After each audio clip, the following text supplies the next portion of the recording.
ఆజీవన్ workshop కార్మికులతో రామగుండం శాసనసభ్యులు మక్కన్ సింగ్ రాజ్ ఠాకూర్ భేటీ అయ్యారు. ఈ నెల 13వ తేదీన జరగబోయే పార్లమెంట్ ఎన్నికల్లో బీజేపీ ప్రభుత్వానికి బీఆర్ఎస్ ప్రభుత్వానికి బుద్ధి చెప్పాలని, వారు కార్మికులకు వ్యతిరేకమని, కార్మికులు కాంగ్రెస్ పార్టీ ఎల్లప్పుడూ అండగా ఉంటుందని, రిటైర్డ్ అయిన కార్మికులకు 200 గజాల భూమిని ఇప్పిస్తానని కార్మికులకు ఎమ్మెల్యే హామీ ఇచ్చారు. ఈ పార్లమెంట్ ఎన్నికల్లో కాంగ్రెస్ పార్టీ అభ్యర్థి గడ్డం వంశీని భారీ మెజార్టీతో గెలిపించాలని, హస్తం గుర్తుకు ఓటు వేయాలని కోరారు.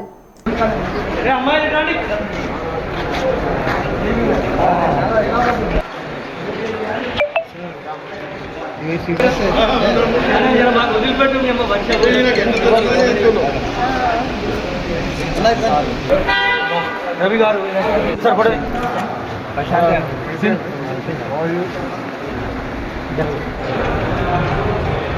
కవర్ కావాలి. సదానందం గారు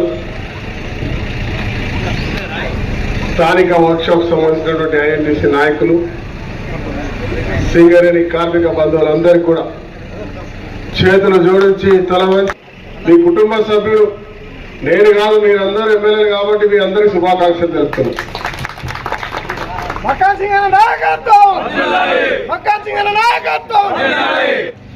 3 రోజులు దాటి 4 నెలలకు వస్తా ఉంది.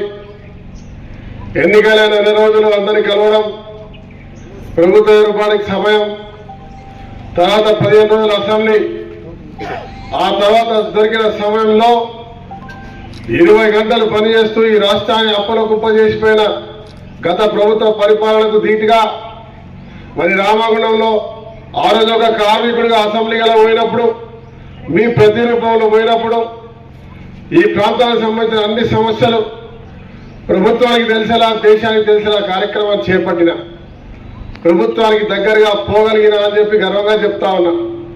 మరి దాంట్లో భాగంగానే ఈరోజు ముఖ్యమంత్రి రేవంత్ రెడ్డి గారు స్పందించి మనకు సంబంధించిన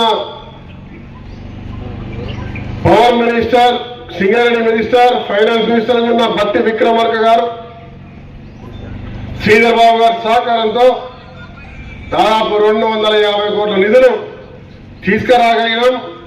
ఇవాళ సింగరేణిని కాపాడాలని, ప్రైవేటీకరణ చేయొద్దని, కొత్త గనులు తేవాలని, అండర్ గ్రౌండ్ మైన్ తేవాలని, ఉద్యోగ కల్పన చేయాలని, ఈ వ్యవస్థను పటిష్టం చేయాలని నిర్ణయం తీసుకున్నామని గర్వంగా చెప్తా ఉన్నా.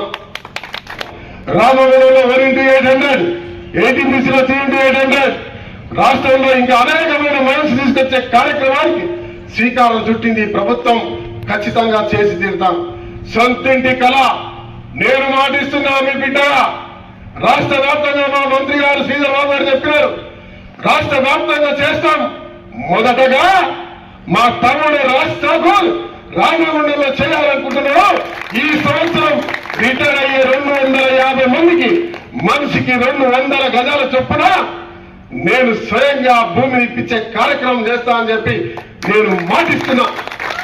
అది కూడా రామగుండంలో ఒక కాలనీ, సింగరేణి గతంలో ఉన్న కాలనీ తీసేసి 15 ఎకరాల భూమి ఉంది, అక్కడ బ్రహ్మాండమైన లేఅవుట్ చేసి మీ అందరికీ 200 గజాల భూమినిచ్చి ఇలా మీ బిడ్డ మా నాయకుడు అని గర్వపడే విధంగా ఈ బిడ్డ మీ కుటుంబ సభ్యుడు పనిచేస్తామని చెప్పి తల వంచి సౌర్యంగా మీ అందరికీ విన్నవించుకుంటా ఉన్నా.